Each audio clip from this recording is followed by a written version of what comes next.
This is problem 9-118. It's on page 546. Air enters the compressor of a regenerative gas turbine engine at 310 Kelvin and 100 kilopascals, where it is compressed to 900 kilopascals and 650 Kelvin. The regenerator has an effectiveness of 80% and the air enters the turbine at 1400 Kelvin. For a turbine efficiency of 90%, oh, that's something new, right? We haven't talked about that yet. Well, we'll see how that works. Determine A, the amount of heat transfer in the regenerator, and B, the thermal efficiency. Assume variable specific heats for air. What does he mean by assume variable specific heats for air? What does it mean in practical terms? What do we have to do? It means we have to go back to the appendix and use A17 for the properties of air, right? That's what that means. Also, that means we get to use the isentropic equation. It's easy. Right? We don't use the first, second, or third. We use the isentropic equations. Remember that look like this. P1 over P2 equals PR1 over PR2, or the one that deals with volumes. Okay? That's what that means. All right, so let's jot down what we're given. Let me go back. I'm going to copy down the TS diagram. Notice that I'm not particularly interested in the PV diagram anymore. Really, the TS diagram is the really important one. That's the one we want. Okay, so it looks like this. Let's see, state 1 is here. State 2 is here. There's a state 5 here. A state 3. And my diagram's not very good. Here's state 4. We have to go up here to 5 prime. Okay? Because this would be the ideal, right? Ideally, the enthalpy and the temperature of stream 5 would be equal to the enthalpy and temperature of stream 4, but we know that's really not going to happen. And so state 5 is below. It has less temperature and less enthalpy than what we would like. So please forgive my diagram. You know what? Actually, here, let's just do it this way. It's a dry erase board. That's easy enough to deal with. There. That's better. Okay, so here's state 4, and then state 6. Let's see, state 6, they've got it above state 2, so let me try to copy that. All right, what all were we given? We were told that the air enters the compressor at 310 Kelvin, 100 kilopascals. What state is that? How does this relate to the engine? What state number is the inlet? 1. So here's the 310 Kelvin. 310 Kelvin, is that really hot? Really cold? About atmospheric temperature, isn't it? Roughly. Maybe a little bit of a warm day. So from state 1 to state 2, what's going on there? That's just the compression. That's the compressor, right? That's compression. Now, so were we told anything about what happens at the end of compression? Yeah, we were given the temperature and the Temperature and the pressure, that's right. So let's write down the temperature, 650 Kelvin. Off to the side, I'm going to make a note. The pressure is 900 kilopascals. Okay. What else were we told? What other temperature did they give us? after the combustion chamber. After the combustion chamber, that's right. So what is that state going into? Turbine. Going into the turbine. So that's up here, right? This is the entrance to the turbine, state 3. And so they gave us T3 essentially. It's 1400 Kelvin. Okay? So the heat capacities are supposed to be a function of temperature. By the way, the turbine over here has an isentropic efficiency of 90%. Will this be a vertical line? Will 3 to 4 be a vertical line? No, because it's not actually isentropic. So what's going to happen to this line? It's going to kick out, right? In other words, the entropy is actually going to increase through the turbine. Okay? So really this state 4 is here. So let's differentiate between these two. I guess I have to move this point again. There's the ideal. Okay? So this is state 4S, and this will be state 4A for actual. 5, oh, well, What's that? you make the 5 positive 35 actual. The 5 prime, what's the difference between 5 prime and 5? Doesn't have anything to do with actual versus isentropic, because this is heat exchange. There is no isentropic process with heat exchange, at least not this one, okay? What is the difference between these? Well, here's where we actually end up, okay? Here's where we'd like to end up if the regenerator transferred the maximum amount of heat. So it's not an actual versus isentropic. That's why I didn't put an A here and an S here, because S here would make no sense at all. I just used a prime to indicate the ideal. Okay? You could put it an A with a 5 if you wanted to. Doesn't matter. By the way, the relationship between these two is going to be governed by the fact that the effectiveness of the regenerator or the heat exchanger is only 80%. I don't mean only, that's pretty good, but it's an 80%. In other words, it's going to transfer 80% of the maximum thermal energy that it, in theory, could transfer. Okay. So what that means is that the temperature coming out of the heat exchanger here is not as high as the temperature of the exhaust from the turbine. Well, that's okay. You can see that here.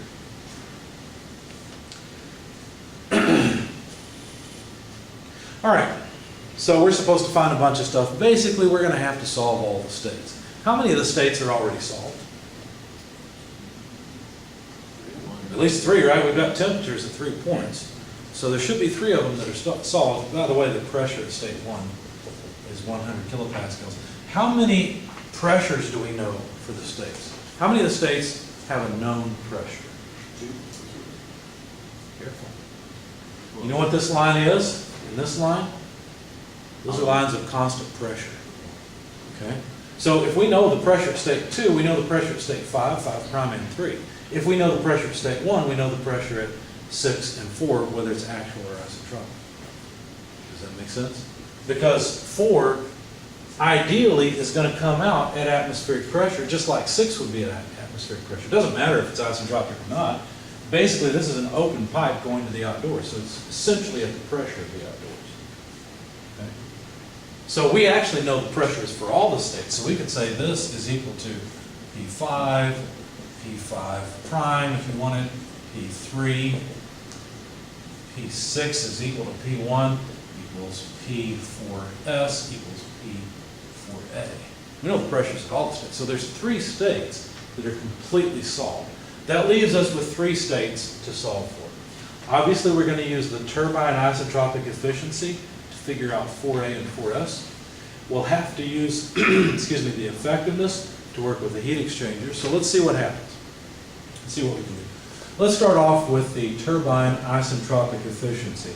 It's the actual power output divided by the isentropic. Let's do this.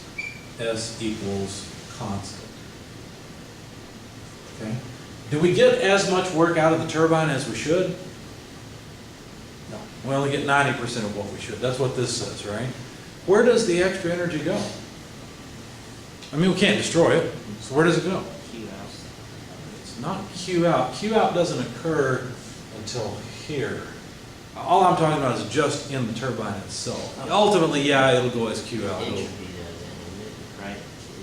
Well, if this fluid goes through the turbine, right, and doesn't let go of as much energy as it should, right, where does that energy end up? It stays in the fluid, right?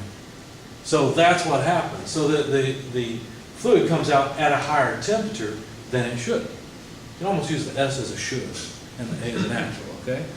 All right. Now, another way to write this is the enthalpy change actual, okay, so from H3 to H4A, divided by the ideal 4S, the ideal enthalpy change. Did I say entropy change? I meant enthalpy change. The ratio of enthalpy changes across the actual and ideal turbines. Okay? So that's what that efficiency tells us. Well, we could rearrange this and solve for H4. So H4 would be equal to H3 minus the isentropic efficiency times H3 less H4S. Why did I do that? Well, H3 is known, right? We could go look it up. In fact, let's just do that while we're at it. We should probably make a table of enthalpies anyway, so let me make a table over here. So we'll have state numbers to begin. State, let's see, 1, 2, 3, 4, 5, 6. I don't know what all we'll need. We know we've got all the pressures we could ever want. Let's not bother with temperatures in this table. Let's just go for enthalpies. So I said states 1, 2, and 3 are solved. Let's go find out. Are they really? We should be able to go find enthalpies. So go to table A17 in your appendices, and let's see if we can find the enthalpies for all of this.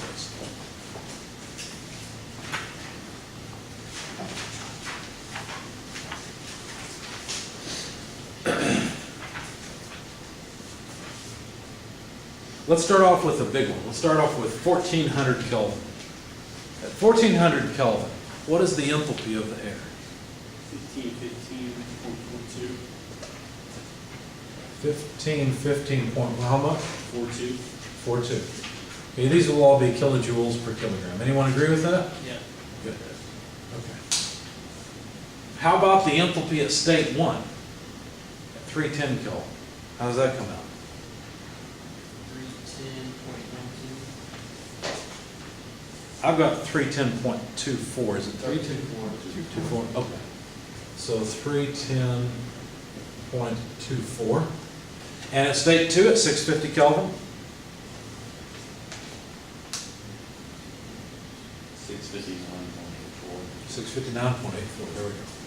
So let's see, state 2, yeah, 659.84. Now, notice that the way I've rearranged this is I put H4 on one side, H3 and H4S on the other side. Well, I guess I could actually add to this table, right? Because actually there's a 4S, there's a 4A, there's a 5 and a 6, of course. So I can add to it. So let's do that. So how would I find the enthalpy at state 4S? Well, state 4S is directly below state 3. So how is state 3 related to state 4S? They're different pressures, we know that. Same entropy. Same entropy, right? So there would be an isentropic relationship between 3 and 4S. You can see it. It's on the TS diagram. They're the same entropy. So what kind of isentropic equation could I use? How about this one? P3 over P4 equals PR3 over PR4S. And I'm indicating that this is state 4S that's actually related. Notice P3 and P4 are set, right? That's just what they are. They're not going to change, whether it's 4A or 4S. That doesn't matter, right? So we could rearrange. By the way, we probably ought to have a PR column. Sounds like public relations. A PR column for any of these where we really need it. Okay.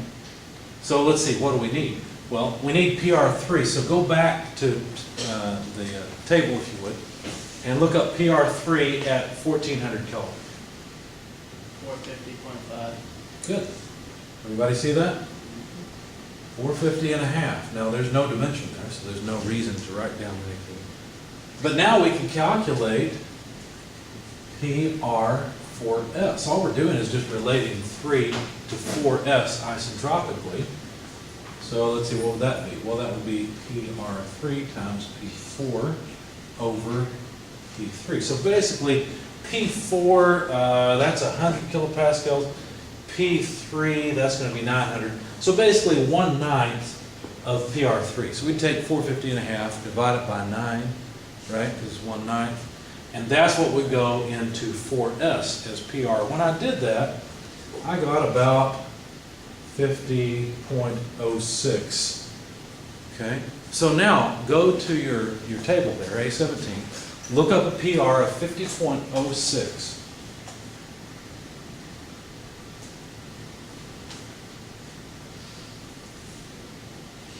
Okay, what's the closest PR numbers?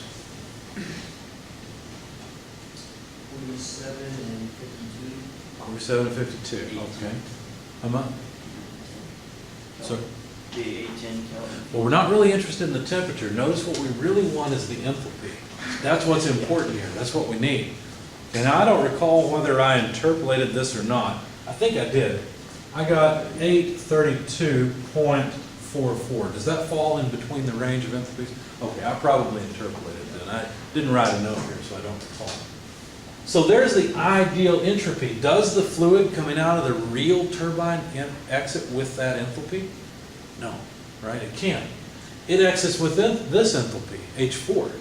And I could say actually H4A, right? Because that's the actual exiting state, okay?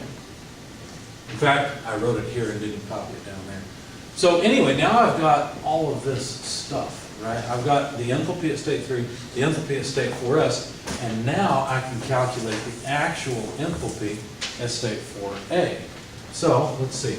H3 is 15.42 minus a 90% isentropic efficiency multiplied by H3, 15.42 less 832.44. All these are kilojoules per kilogram, except of course for that, that's dimensionless.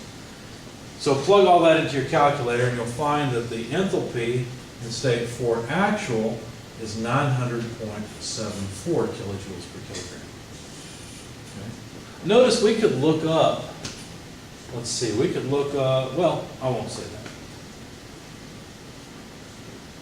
That doesn't matter. Well, now we've found the enthalpy in state 4. We should probably go for the enthalpy in state 5 and state 6. Then we can answer any question they throw at us. Okay, so let's just do that. We've used up this information, the fact that the turbine is not 100% isotropically efficient. Let's see what we can do with the effectiveness of the heat exchanger. Let's take that one next. Do you remember the effectiveness of the heat exchanger equation in the chapter? Is it in the back of chapter 9? I don't know if the summary at the end of chapter 9 is all that beneficial. There's a lot of information in it, and let's see, there's efficiencies. The efficiencies are probably worth it at the end of the chapter, but if you go to page 538, you'll see the effectiveness of the heat exchanger and the regeneration. It's over on the right-hand side column. It's the first equation on the right. You'll notice it's not really all that useful, right? It's got the Q regen actual over Q regen max. Well, what is that? Like, you're going to remember that it's something to do with enthalpies around that, right? So instead, for chapter 9, while you should bookmark the summary, you should make sure you've got all of the cycle diagrams bookmarked. You want the TS and PV diagram if they're there. Some of them don't have a PV diagram, but you don't really need it.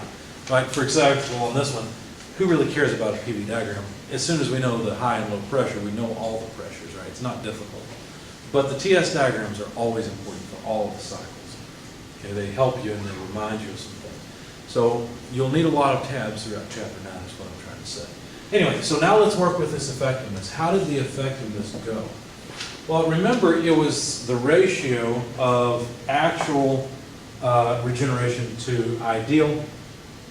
And I wrote it down a little bit differently in my solution here when I solved it. So let's just write down what it is. It would be H5 minus H2 divided by, well, let's see, why is it 5 minus 2? 5 minus 2 is the actual heat transfer. Ideally, it would be H4 minus H2, right? So the maximum amount of regenerated energy would be H4 minus H2. That seems kind of strange, because this is not a process where H4 and H2 are related. Notice H4 is on this side, H2 is over here. They're not really related, right? So that seems strange, but the reason, again, is because the highest enthalpy we could ever get here is this enthalpy, okay? And so that's why it's the maximum that we could ever get. Anyway, so this relates, well, what do we have? We'll need the actual here, right, in order to deal with this. That's why I changed my diagram. So we need actual there. And if we have H2, yeah, we have the effect. I think we can get H5 out of this, right? All we have to do is solve for it. So H5 would be the effectiveness multiplied by H4A less H2 quantity plus H2. Okay? So let's see what kind of number we get here. Let's see. I didn't go quite that way in my solution, so no, I did. I did that later. Okay. So what goes in here? Well, there's the 80% efficiency, H4A, which was 900.74, less H2, which was 659.84, and then plus H2, so plus 659.84. When I plugged all that in my calculator, H5, I got 852.56. So 852.56 would be the actual state here, H5, okay? And notice that 5 prime, if we were to make a line with 5 prime, it would look exactly like 4A, right? Because that would be the ideal, okay? So while we like for state 5 to come out with that much enthalpy, it comes out with that much instead. Okay.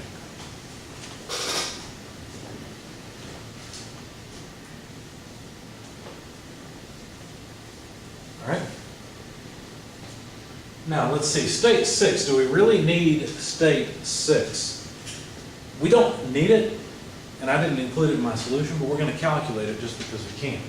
So how would we do that?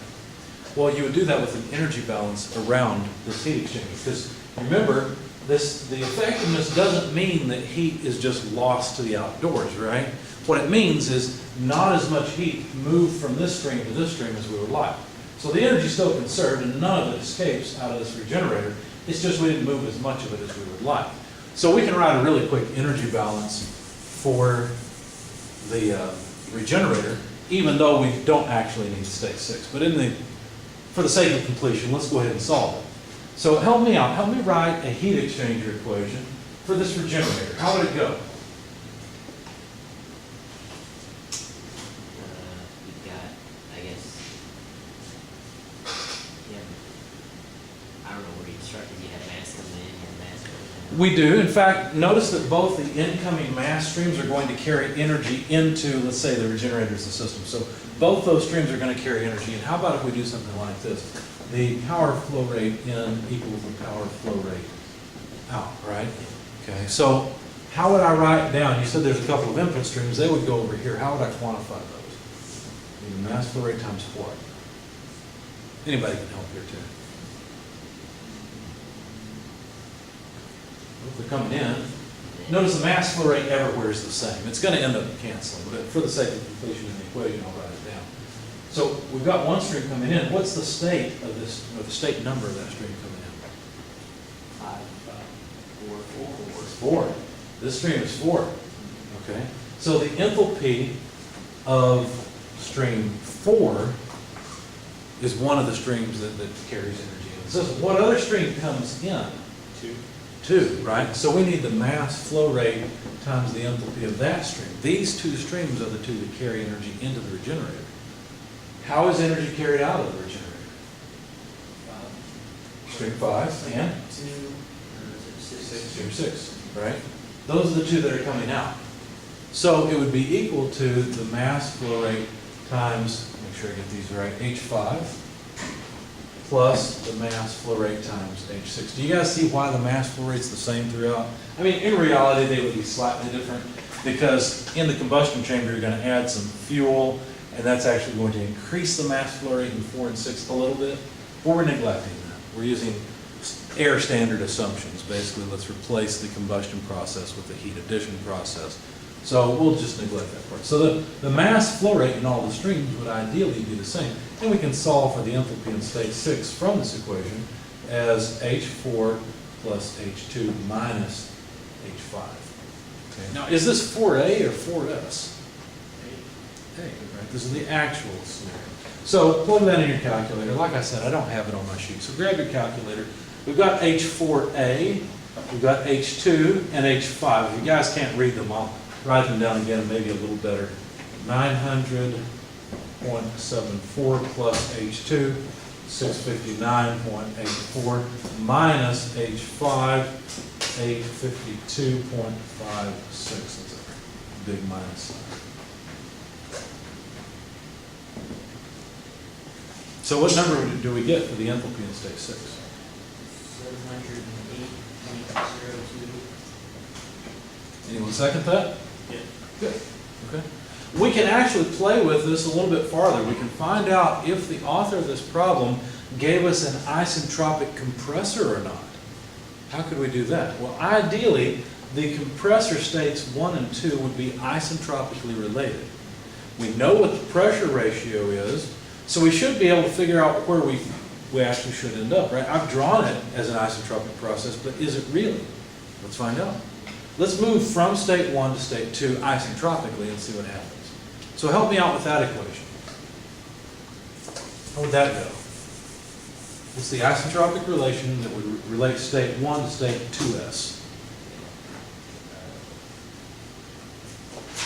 Probably want to use pressures, right? P2 is fine. Yeah, P2 over P1. Good. PR2 over P1. PR1, right? See how easy these are to remember? The volume equation and the pressure equation does this, where it's really easy to remember the state numbers. Okay? So let's see. P2, this would be P2S, but P2S, P2 is the same thing, right? P2 is going to come out at 900 kilopascals. So really what we're trying to do is calculate PR2S, right? Because this is the ideal. Since this is an isentropic equation, then this is what the ideal relative pressure would be. So let's calculate that. So that's PR1 times P2 over P1. We didn't get PR1 yet. Why don't you go to the back of your book, look up 310 Kelvin again, and we'll get PR1. 1.5546. Okay. Yes. Sounds good to me, thank you. So now take that 1.5546 and what are you going to multiply it by? 900. Basically 9, right? Because 900 over 100, that's what this is. 900 kilopascals over 100 kilopascals, so it's just 9. So take that, multiply it by 9, let's see what we get. 13.99. 13.99. Now, 13.99 for PR. Where does it end up in terms of temperature? Is it at 650? It's between 570 and 580. Ah, so what happened here? The temperature came out a little higher than it should have. What does that tell you about the compressor? It's not asymptotic. In fact, look, to come out at a higher temperature, this would be state 2s. To come out at state 2a here, got to do that. The entropy has to increase through this turbine. Could we calculate the isentropic efficiency of the compressor? Sure, right? We could. In fact, what would the isentropic efficiency of the compressor look like? Well, it would be the amount of work that we should put into it over the amount of work that we actually put into it, right? Because we're going to put in more work to it than we should, right? That's how these things work, right? So the isentropic work over the actual work will be the rate. How would we represent those specific energy changes? What would we do? It would just be a change in enthalpy, right? So help me write this down. How would I write down the isentropic work that goes into the compressor? H2 minus H1. H2, good, H2S. Minus H1. Minus H1, good. How about in the denominator? H2 minus H1. So H2A minus H1. You can call it H2, H2A, whatever you want, as long as you know that's the actual state. Do we have H2A? Sure, they basically gave it to us. Do we have H2S? Well, almost, right? Here it is. Let's see if you guys can interpolate. Take this 13.99 and interpolate to find H2S. Okay. Let's see what happens. I'll grab a calculator if there's one over here and do it. I'm out of luck, no calculator, sorry. I can't interpolate. I guess I could open up Excel and do it in that. Or calculator.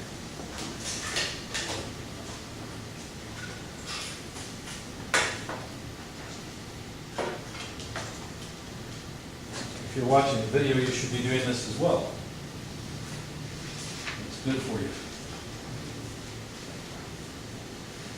Hold on, spinach, right?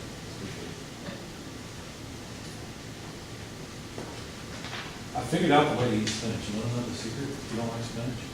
You can cook it in lasagna. That's great. Cover it in cheese. Exactly. Crown it in cheese. You want to even taste it? Good, cheese too. I think I just lost the benefit. All right, let's see, 13.9.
You guys have a result? 44%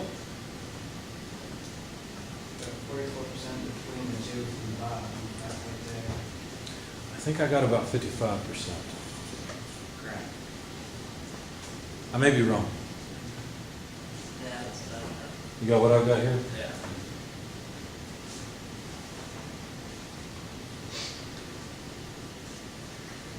Either we're both wrong or we're both right. One or two. And like this election cycle, right, we're all kind of getting to vote. Maybe we'll get it right. I don't know if there is a right choice. It's a hard one.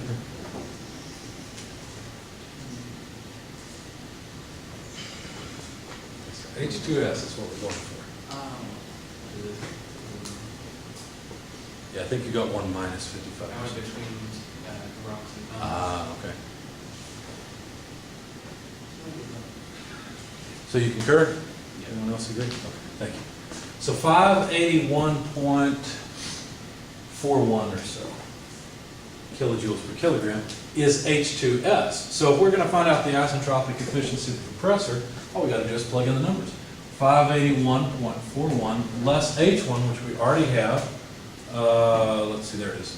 310.24 divided by H2A, 659.84 minus 310.24. So what do we get for that ratio? 0.7756. So the isentropic efficiency of the compressor is 0.776 or so. Yeah. Close enough? So they were nice to us. They didn't make us calculate that, but they could have. Now, anyway, back to the questions that they actually wanted us to answer. What did they ask for? We're having so much fun, we forgot to answer the questions. Don't forget to answer the questions on the exam. We won't be having fun afterwards. All right, 118. We're supposed to find out the amount of heat transfer in the regenerator. Can we do that? We can only find out the specific heat transfer, right? Notice we don't know the mass flow rate going through, so we can't find out the rate of heat transfer. So we wanted the actual regenerated heat. How would I do that? Well, that's just from 2A to 5, isn't it? So all I need is the enthalpy change from 2 to 5, right? So from 2 to 5, that's the actual amount of heat transfer. You can expand that just a little bit so you can see it. Okay.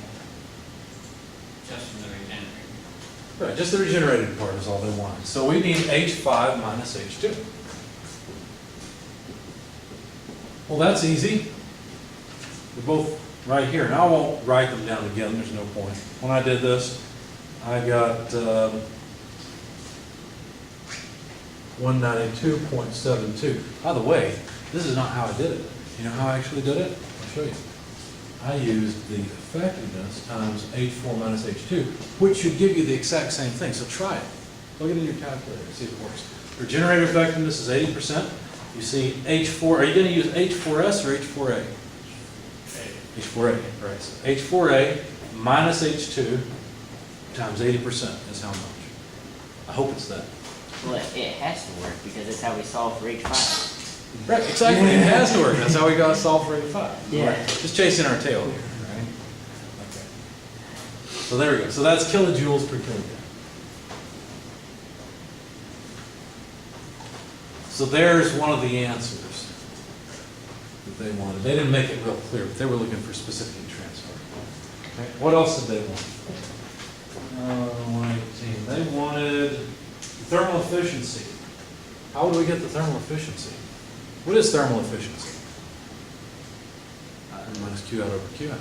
That's all it is. So, let's see. So the thermal efficiency is 1 minus Q out over Q in. Do we have to include the regenerated heat? I mean, do we need to include this somewhere in this efficiency? No, we don't. That's the beauty of it. The regenerated heat stays inside of the cycle. See, that's why they draw it this way. That's why they draw it, let's see, from 4A over to there. That's why they draw it, because it's inside the cycle. It has nothing to do with how much heat we have to, well, okay, so it reduces the amount of heat we have to add, but we still know how much heat we add. We know how much we throw away, and so it's still the same thing, right? That's what we really care about. So let's see, 1 minus now Q out, where would that occur? Well, Q out occurs here, whereas Q in occurs here, right? So what should I do? Well, Q out would be the enthalpy change from, let's see, 6 to 1. Oh, well, it was a good thing that we calculated the enthalpy in state 6. What do you know? So H6 less H1 divided by Q in. Q in occurs up here, so from state 5 up to state 3. Notice it's not 5 prime, that was the ideal situation. We've got the real number here anyway. So we just need 3 minus 5. 3 minus H5. Now I didn't do it this way, I did it slightly differently, but we'll find out if we end up with the same thing. What I did is I used the turbine work minus the compressor work divided by Qn. So I went this way. I went turbine work output minus compressor work consumption divided by Qn, which is still the same thing, because notice this is the net work output, right? This is the net amount of work we get out for the heat that we put in, and that's even closer to the definition of the efficiency, but this is the same thing. So let's see if this works. So plug this in your calculator. You've got the H6, you've got H5, you've got H1, you've got H3. So let's see if we get the same thing that I got. By the way, when I did this, I got 40%. Let's see if you get 40% from this.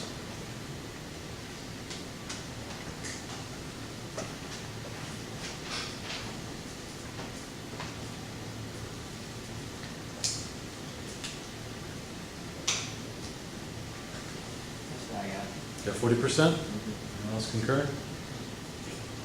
Okay, good. If it didn't work out, I don't know what I would do. Something was wrong. Give up. Pretty much. Call it quits. Any questions, comments?